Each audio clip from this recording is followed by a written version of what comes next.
係幾正㗎。唔該晒。咁啊，工廈入邊嘢。我已經聽到好多狗嘅聲音㗎。都未開始嘅。好，我答過㗎啦。我識得開嘅呢個 lift。你識開係嘛？我識開㗎。下邊有啲有嘅。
係已經10歲㗎啦，佢其實係患咗cancer，所以佢唔要佢，係啦，就係咁咯呢隻狗。主人話佢患咗，佢個主人冇，直情冇同我哋講任何嘢㗎，佢就仲拎到入嚟，即係我哋而家係咪會開放嘅？佢就係趁我哋唔係開放嘅時間開 lift 咧，就咁抌佢入嚟個 lift 度之後就拉閘，咁就走咗去啦。咁我哋帶佢睇醫生，醫生就話佢有 cancer 咁樣樣咯。咩 cancer 啊？乳癌，係啦，即係子宮嗰啲都有事㗎啦，所有嘢都。但係佢好乖好乖，你嗌佢 sit 佢就 sit 㗎啦。幾耐之前啊？都有3-4個月㗎啦，你見埋嗰一男一女放佢入嚟㗎。哦，係啦。我有閉路電視。我有閉路電視，佢哋其實有好多斬腳貓啊，諸如此類嗰啲全部都有㗎，係啦。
度嚟資助到嘅咧？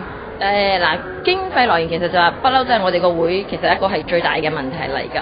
咁以前我哋係最初成立嗰頭嗰幾年呢，其實經費來源都係好靠我哋自己積蓄啦、努力工作啦，咁同埋一啲身邊自己啲朋友知道我哋做緊呢樣嘢，咁就耐唔耐就會捐一啲錢啊俾我哋。咁當然就係話頭嗰幾年嘅時候，我哋貓狗嗰個數量會少啲，容易啲應付啲咯。